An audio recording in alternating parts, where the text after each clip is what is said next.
La semaine dernière, après 4 ans dans le métier de coaching, c'était la première fois que quelqu'un, pendant notre premier rendez-vous, a essayé vraiment de me poser des questions pour savoir si j'étais le bon coach pour lui. C'était pas très évident pour lui, il avait du mal. Donc dans cette vidéo, je vais te donner des conseils pour t'aider à choisir le bon coach au cas où tu décides de prendre un coach sportif. Alors, quand tu cherches un coach sportif, déjà la première chose qu'il faut que tu décides, c'est que est-ce que tu fais appel à un coach sportif car tu ne sais pas quoi faire et tu as besoin de quelqu'un pour te guider, ou tu fais appel à un coach sportif car tu n'as pas de motivation et tu as besoin de quelqu'un pour te motiver et seul tu n'arrives pas. Dans les deux cas, il faut que ton coach soit compétent, mais certains coachs préfèrent travailler avec des gens qui ne savent pas quoi faire et qui ont besoin d'être guidés, et d'autres coachs préfèrent quelqu'un qui a besoin surtout de la motivation. Donc, pour ce point, je te conseille dès le début, pendant votre premier rendez-vous, d'être clair avec lui. Et tu verras par rapport à sa réaction si c'est le bon coach pour toi ou pas. La deuxième chose qu'il faut voir avec lui, c'est ton budget. Et selon où tu habites, les séances de coaching coûtent entre 40 à 55, 60 euros l'heure du coaching. Et honnêtement, je ne te conseille jamais de payer plus que 60 euros l'heure. Il n'y a rien que le coach peut te faire à une heure que ça vaut le coup de payer plus que 60 euros. Et pour le coaching en ligne, donc le programme personnalisé avec un suivi, payer plus de 50 à 60 euros le mois, c'est de l'arnaque. Donc, parle de ton budget avec lui et sois clair. Il n'y a rien de pire pour ton coach quand il te prépare un bon plan d'entraînement sur quelques mois. Tu commences fort, tu fais 2-3 séances par semaine et au bout de 3 semaines, tu arrêtes car tu n'as plus de sous. Si tu n'as pas le budget mais tu as envie d'être suivi par un coach, ce que tu peux faire, en tout cas c'est ce que je fais avec certaines personnes, c'est de faire une séance avec lui et de lui demander un petit programme pour faire encore 2 fois dans la semaine seul. Donc en gros, ce que tu vas faire lundi par exemple, tu vas faire une séance avec le coach. Mercredi, vendredi, tu vas suivre son programme seul.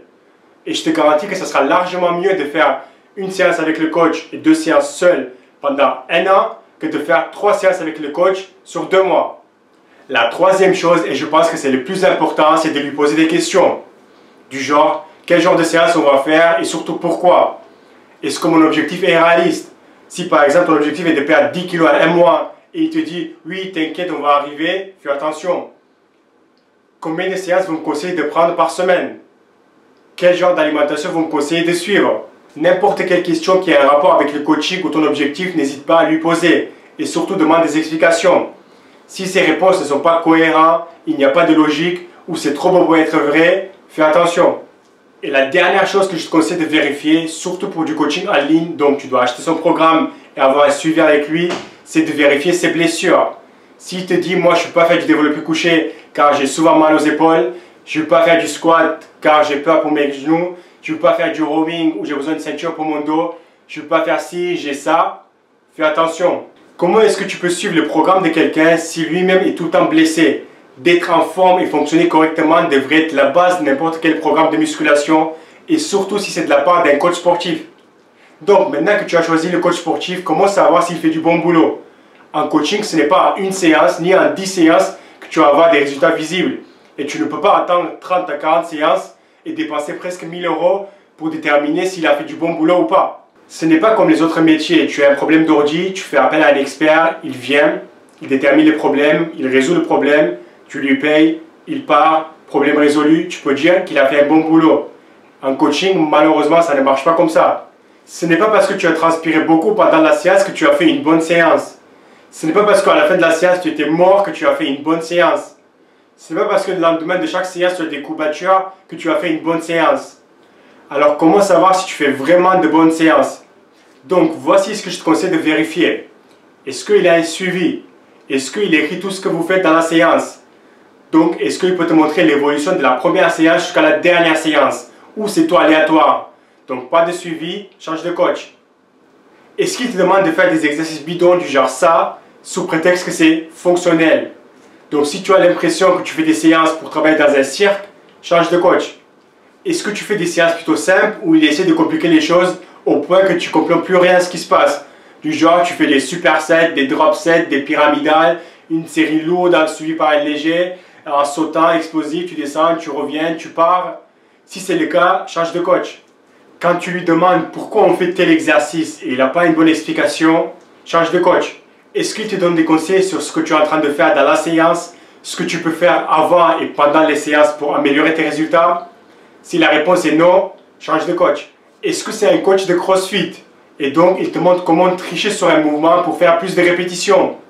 Si c'est le cas, change absolument de coach. Front, right? It's gonna pull me forward onto my shoulders, loaded in the right place. If I'm back here, I'm off. I can't do it. You follow? Bring your feet out in front. Dip. Now bring your knees up. There you go. Knees up.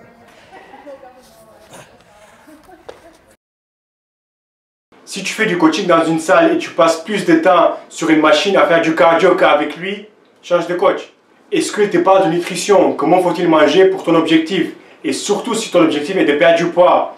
Si la réponse est non, change de coach. Et la dernière chose que je te conseille de vérifier, c'est de voir si ton coach il est fermé. Tout ce qui est autour, ça marche pas, c'est pas bon, c'est sa méthode, c'est la seule méthode. Si c'est le cas, je te conseille de changer de coach. Et les résultats obtenus? Le problème avec les résultats, c'est que ça va beaucoup dépendre de toi. Le coach, il peut que te guider, te donner des conseils et te progresser dans chaque séance. Mais si toi, tu n'as pas la mode de vie et l'alimentation qui va avec ton objectif, tu peux travailler avec le meilleur coach qui existe et tu n'auras pas de résultats. Si à chaque séance, tu progresses et il y a la preuve dans le programme et donc tu arrives à faire de plus en plus, mais tu ne vois pas de résultats visuels, ce n'est pas la faute du coach. Il faut surtout revoir ton alimentation. Et c'est quelque chose que tu peux lui parler, s'il a des compétences. Voilà, j'espère que cette vidéo va être utile pour vous. Merci et à la prochaine vidéo. Et la deuxième chose qu'il te faut, c'est la pince pour déterminer ton taux de graisse. Et je te conseille vraiment cette pince. Elle coûte le 20 €, ça vaut absolument le coup. C'est beaucoup mieux